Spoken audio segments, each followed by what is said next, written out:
Assalamualaikum warahmatullahi wabarakatuh. Halo semua, saya Wardana Muzakar Atsman S. Saya adalah mahasiswa eksekutif program studi ilmu hukum Universitas 19 November Kolaka. Tujuan saya membuat video ini ingin menjelaskan beberapa materi hukum agraria yang diberikan oleh dosen saya. Materi pertama yaitu struktur hukum tanah sebelum berlakunya UU PA. Kedua, struktur hukum tanah sesudah berlakunya UU PA. Ketiga, sejarah perkembangan politik pertanahan di Indonesia. Sebelum saya menjelaskan materi ini, saya akan menjelaskan sedikit apa itu hukum agraria dan apa itu UU PA. Hukum agraria. Hukum agraria adalah serangkaian kaidah dan hubungan yang mengatur hak penguasaan atas bumi, air, ruang angkasa, dan kekayaan alam yang terkandung di dalamnya.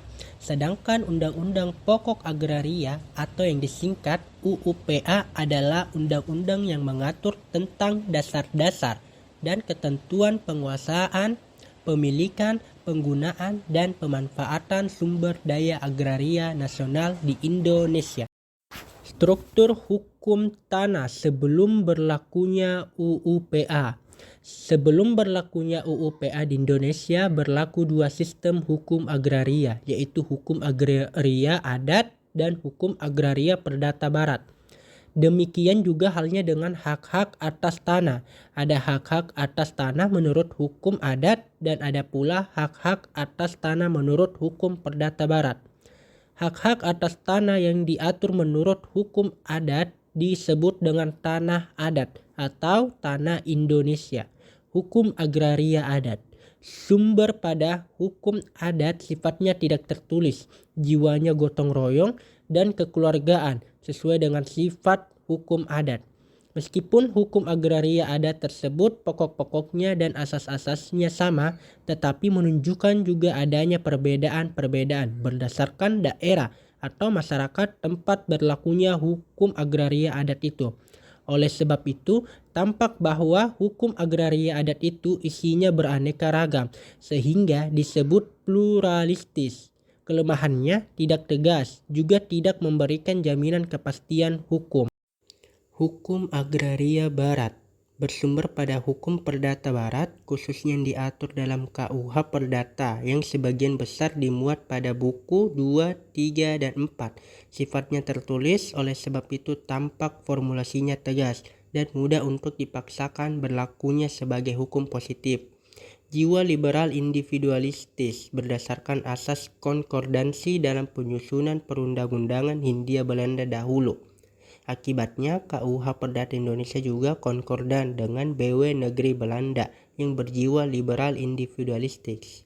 Berlakunya asas tanah itu mempunyai status hukum tersendiri yang terlepas dan tidak dipengaruhi oleh status atau hukum dari subjek yang menghendaki. Oleh sebab itu, tanah adat Indonesia tetap tunduk pada hukum agraria adat, meskipun dipunyai oleh golongan Eropa. Demikian pula sebaliknya. Asas hukum agraria antar golongan seperti tersebut di atas tidak merupakan ketentuan hukum tertulis, tetapi diperkuat, dipertegas dalam berbagai putusan pengadilan. Sebelum diterbitkannya UUPA, Undang-Undang Pokok Agraria Nomor 5 Tahun 1960 yang membuka hak atas tanah yaitu terdapat pada pasal 51 ayat 7 IS pada STB 1872 nomor 117 tentang agraris egendom, yaitu memberi hak egendom, hak milik pada orang Indonesia. Hal tersebut juga disamakan dengan hak egendom yang terdapat pada buku 2 BW, tetapi hak tersebut diberikan bukan untuk orang Indonesia.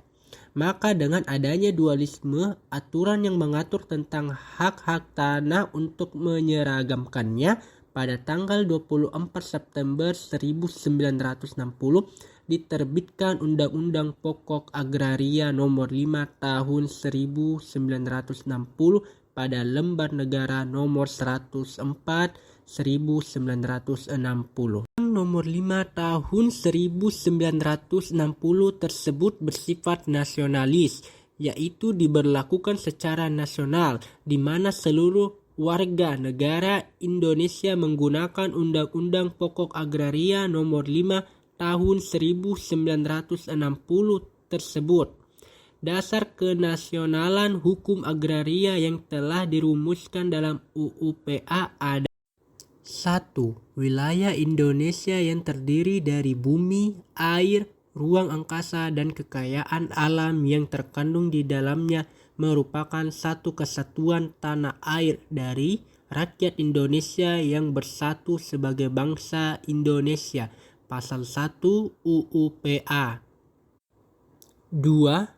Bumi, air, ruang angkasa, dan kekayaan alam yang terkandung di dalamnya merupakan karunia Tuhan Yang Maha Esa kepada bangsa Indonesia dan merupakan kekayaan nasional.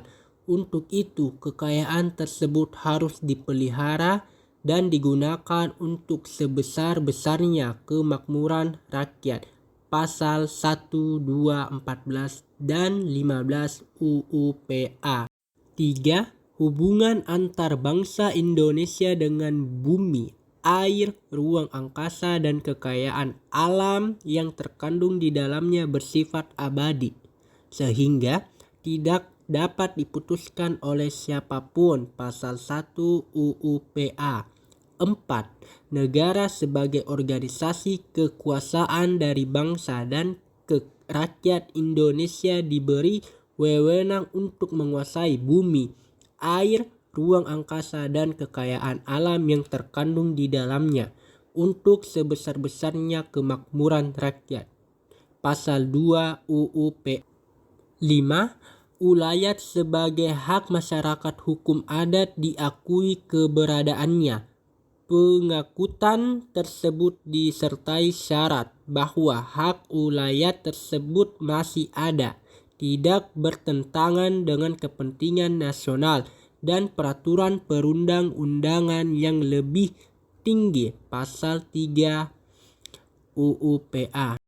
6. Subjek hak yang mempunyai hubungan sepenuhnya dengan bumi, air, ruang angkasa, dan kekayaan alam yang terkandung di dalamnya adalah warga negara Indonesia tanpa dibedakan asli dan tidak asli. Badan hukum pada prinsipnya tidak mempunyai hubungan sepenuhnya alam yang terkandung di dalamnya. Pasal 9, 21, dan 49 UUPA. 7. Meletakkan dasar-dasar untuk mengadakan kesatuan dan kesederhanaan dalam hukum pertanahan. Selanjutnya, materi kedua. Struktur hukum tanah sesudah UUPA. Masa sebelum berlakunya UUPA, hukum tanah masih tergantung corak dualisme, di mana peraturan-peraturan agraria terdiri dari peraturan-peraturan yang bersumber pada hukum adat dan hukum barat, sehingga sebagian berlaku yang tidak tertulis dan sebagian berlaku yang tertulis. Pada tanggal 24 September 1960 berlaku Undang-Undang Nomor 5 Tahun 1960 tentang Peraturan Dasar Pokok-Pokok Agraria atau lebih dikenal dengan nama Undang-Undang Pokok Agraria UUPA. Sesuai dengan namanya, yaitu Undang-Undang Pokok. UUPA hanya memuat asas-asas pokok peraturan yang mengatur tentang bumi, air, ruang angkasa, dan kekayaan alam yang terkandung di dalamnya. Sehingga undang-undang itu berfungsi sebagai payung, umbrella provision bagi penyusun peraturan perundang-undangan tentang sumber daya alam lainnya agar bersifat operasional. UUPA merupakan pelaksanaan Pasal 33 Ayat 3 Undang-Undang Dasar 1945 sebagaimana ditegaskan dalam Pasal 2 dan juga berdasarkan penjelasan umum angka 1 Undang-Undang Pokok Agraria. Itu memberikan kekuasaan yang sangat besar dan kehendak yang amat luas kepada negara untuk mengatur alokasi sumber-sumber agraria. Keberadaan hak-hak individu maupun hak kolektif bergantung kepada politik hukum dan kepentingan negara. Konsekuensi daripada hak penguasa negara yang bertujuan untuk dipergunakan bagi sebesar-besar kemakmuran rakyat. maka negara mempunyai hak untuk membatalkan atau mengambil hak-hak atas tanah yang dimiliki atau dikuasai oleh rakyat dengan memberi ganti rugi yang layak dan menurut ketentuan yang diatur dalam undang-undang. Berdasarkan ketentuan pasal 18 UU PA menyebutkan untuk kepentingan umum termasuk kepentingan bangsa dan negara serta kepentingan bersama dari rakyat. Hak-hak atas tanah dapat dicabut dengan memberi ganti kerugian yang layak dan menurut cara yang diatur oleh undang-undang. Pencabutan hak atas tanah itu dimungkinkan selagi memenuhi syarat-syarat yang telah ditentukan, yaitu harus ada ganti rugi yang layak atau menggantikan dengan tanah yang sesuai ditinjau dari aspek nilai, manfaat, dan kemampuan tanah pengganti. UU PA mempunyai dua substansi dari segi berlakunya, yaitu pertama, tidak memberlakukan lagi atau mencabut hukum agraria kolonial, dan kedua, membangun hukum agraria nasional. Menurut Budi Harsono, dengan berlakunya UU PA, maka terjadilah perubahan yang fundamental pada hukum agraria di Indonesia, terutama hukum di bidang pertanahan. Perubahan yang fundamental ini mengenai struktur perangkat hukum, konsepsi yang mendasari maupun isinya. Dengan berlakunya UU PA, bangsa Indonesia telah mempunyai hukum tanah yang bersifat nasional. Dengan demikian dapat disimpulkan bahwa berlakunya UU PA dapat menghilangkan sifat dualisme didasarkan pada hukum adat, menempatkan negara bukan sebagai pemilik sumber daya agraria, melainkan negara sebagai organisasi kekuasaan seluruh rakyat Indonesia, hanya berwenang menguasai sumber daya agraria. Konsepsi tanah mempunyai fungsi sosial, serta berupaya memberikan kepastian hukum terhadap hak-hak atas tanah. Selanjutnya, untuk materi terakhir yaitu sejarah perkembangan politik pertanahan di Indonesia, sejarah hukum agraria di Indonesia pada zaman kolonial. Sejarah hukum agraria kolonial diawali dengan dibentuknya perkumpulan dagang yang disebut FOJ antara tahun 1799. Perkumpulan dagang ini dimaksudkan untuk mencegah persaingan antar pedagang-pedagang Belanda mendapat monopoli di Asia Selatan, bersaing dengan orang-orang Portugis, Spanyol, dan lain-lain, membeli rumah dan menjual mahal rempah-rempah sehingga memperoleh keuntungan yang besar-besaran. Pada asasnya, FOJ oleh pemerintah Belanda diberi hak yang seluas-luasnya seolah-olah merupakan badan yang berdaulat. FOJ mengadakan hukum secara barat di daerah-daerah yang dikuasai dan dalam hal ini tidak memperdulikan hak-hak tanah yang dipegang oleh rakyat dan raja-raja Indonesia. Hukum adat sebagai hukum yang mempunyai corak dan sistem sendiri tidak dipersoalkan oleh FOJ. Pada tanggal 1 Januari 1800, daerah dan hutang-hutang FOJ diserahkan kepada pemerintah Belanda. Maka sejak itulah Indonesia menjadi daerah kekuasaan Belanda dengan status sebagai negara jajahan. Pada masa pemerintahan Daendels dikeluarkan suatu kebijakan yang langsung menyangkut penguasaan atas tanah oleh bangsa lain di Indonesia. Politik yang dijalankan berkaitan dengan pertanahan adalah menjual tanah kepada pemilik modal besar, terutama orang Cina, Arab, dan Belanda sendiri. Tanah-tanah yang dijual disebut dengan tanah partikelir. Pada tanggal 18 September 1811, pemerintahan Belanda jatuh pada penguasaan Inggris.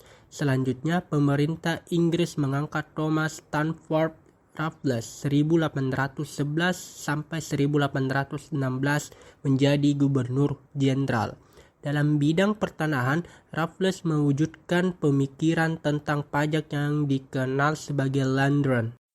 Beberapa ketentuan yang berkaitan dengan landren antara lain. 1. Landren tidak langsung dibebankan kepada para petani pemilik tanah, tetapi ditugaskan kepada para kepala desa. Para kepala desa diberi kekuasaan untuk menetapkan jumlah sewa yang wajib dibayar oleh tiap petani. Kedua, kepala desa diberi kekuasaan penuh untuk mengadakan perubahan pada pemilik tanah oleh para petani. Ketiga, praktek landren menjungkir balikan hukum yang mengatur pemilikan tanah rakyat sebagai akibat besarnya kekuasaan kepala desa. Pada tahun 1816, pemerintah Inggris menyerahkan kembali kekuasaan pemerintahannya di daerah jajahan kepada pemerintahan Belanda. Di bawah pemerintahan Johannes van den Bosch, pada tahun 1830 diadakan sistem tanam paksa atau kulturstelsel yang merupakan politik pertanahan yang sangat menindas rakyat. Dalam sistem tanam paksa ini, petani dipaksa untuk menanam sesuatu jenis tanaman tertentu yang langsung maupun yang tidak langsung dibutuhkan oleh pasar internasional pada waktu itu. Hasil pertanian tersebut diserahkan kepada pemerintahan tanpa mendapat imbalan apapun. Sedangkan bagi rakyat yang tidak mempunyai tanah pertanian, wajib menyerahkan tenaganya yang 1/5 bagian dari masa kerjanya atau 66 hari dalam 1 tahunnya. Adanya monopoli pemerintahan dengan sistem tanam paksa telah membatasi modal swasta dalam lapangan pertanian besar. Satu-satunya jalan bagi para penguasa swasta pada masa itu ialah menyewa tanah dari pemerintahan pada waktu itu. Mereka hanya dapat menyewa tanah-tanah pemerintah yang masih kosong. Akan tetapi, sejak berlakunya kulturstelsel 1830 hingga tahun 1853, hampir tidak ada lagi diadakan persewaan baru. Pada masa kolonial, politik hukum agraria cenderung tidak berpihak pada kepentingan masyarakat, tetapi sangat menguntungkan pada pihak penjajah. Setelah Indonesia merdeka, politik hukum agraria sedikit demi sedikit dilakukan perubahan dan perbaikan dari ketentuan hukum agraria kolonial dengan hukum agraria nasional. Pada masa hukum agraria nasional, politik hukum agraria ditentukan dengan masa sebelum diundangkannya Undang-Undang Nomor 5 Tahun 1960 tentang pokok-pokok agraria dan masa diberlakukannya UU-PA pada periode Orde Lama, Orde Baru, Reformasi, dan sekarang. Dari masa sebelum dan sesudah diberlakukan UU-PA, pemerintah Indonesia telah berusaha untuk mewujudkan tatanan masyarakat yang adil dan makmur, sesuai dengan cita-cita berdirinya Republik Indonesia. Hukum agraria nasional merupakan salah satu elemen penting dalam mewujudkan cita-cita tersebut. Indonesia telah meletakkan dasar politik hukum agraria pada pasal 33 ayat 3 Undang-Undang Dasar 1945, yaitu bumi, air, dan kekayaan alam yang terkandung di dalamnya dikuasai negara dan digunakan untuk sebesar-besarnya kemakmuran rakyat. Nah, itulah tadi beberapa materi hukum agraria yang saya jelaskan, mulai dari belum berlakunya UU-PA sampai sejarah perkembangan politik pertanahan di Indonesia. Jangan lupa komen dan subscribe channel aku. Assalamualaikum warahmatullahi wabarakatuh.